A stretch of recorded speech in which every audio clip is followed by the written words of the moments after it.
আমাৰ বহুতৰ মনত কিছুমান আশংকা থাকে আচলতে আজি আমাৰ মাজত এজন পেশেন্ট আছে তেখেতৰ পেচমেকাৰ লগোৱা হৈছিল আজিকালি বহুত কমন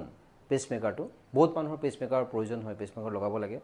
কিন্তু পেচমেকাৰ লগোৱাৰ পিছত মানুহৰ কিছুমান ধাৰণা হয় যে মই এটা মোৰ লাইফটো ৰেষ্ট্ৰিক্ট হ'ল নেকি মই এইখন কাম কৰিব নোৱাৰিম নেকি মানুহবিলাকে ভাবে যে দুখত মোৰ পেচমেকাৰ লগালে এটা মই হাতটো দাঙিব নোৱাৰো কেতিয়াও ভয়তে হাতখন এনেকৈ তললৈ থাকোঁতে কি হয় আমাৰ হাতখন ষ্টিফ হৈ যায় ষ্টিফ হোৱাৰ পিছত আমি বিষত ভুগি থাকোঁ ৰাতি শুব নোৱাৰোঁ বহুত বিষ হয় তো মানুহৰ সেই জল্পনা কল্পনাত থাকোঁতেই থাকি যায় আজি আমাৰ মাজত এনেকুৱা এজন ৰোগী আছে এখেতৰ পেচমেকাৰ লগাইছিলে আজি এবছৰ হ'ল আপোনাৰ পেচমেকাৰ লগোৱা হয় না 5 আগষ্টত লগাইছিলে এতিয়া আপুনি পেচমেকাৰ লগোৱাৰ পিছত হাতখন বহুত দিন দঙা নাছিলে হয় না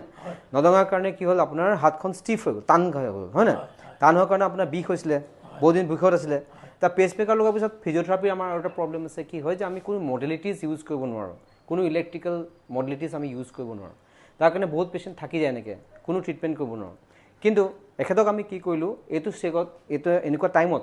এখেতক আমি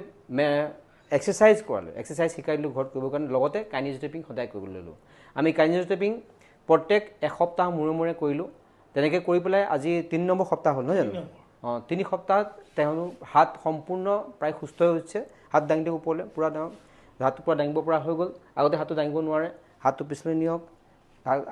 পিছলৈ নিব পৰা হ'ল আগতে পিছলৈ নিব পৰা নাছিলে যেতিয়া ইয়ালৈ তেখেত আহিছিলে না হাতটো ওপৰত দাঙিব পাৰিছিলে হাতটো ইমানলৈ দাঙিব পাৰিছিলে আৰু দাঙিব পৰা নাছিলে আৰু পিছলৈ নিব পৰা নাছিলে ইমানতে আছিলে তো আমি এই 3 সপ্তাহ তেখেতক প্ৰত্যেক সপ্তাহে এসপ্তাহ মূৰে টেপিং কৰালোঁ আৰু এক্সাৰচাইজ কৰিবলৈ ঘৰত শিকাই দিলোঁ তেতিয়াহ'লে আমি দেখিলোঁ যে টেপিং কাইনেজোটেপিং এলং উইথ দ্য এক্সাৰচাইজেছ আমি পেচমেকাৰ পেচেণ্টক ভাল ৰিজাল্ট আমি পাব পাৰোঁ পেচমেকাৰ পেচেণ্টত যিবিলাক ৰোগী ভুগি থাকে আচলতে গতিকে এই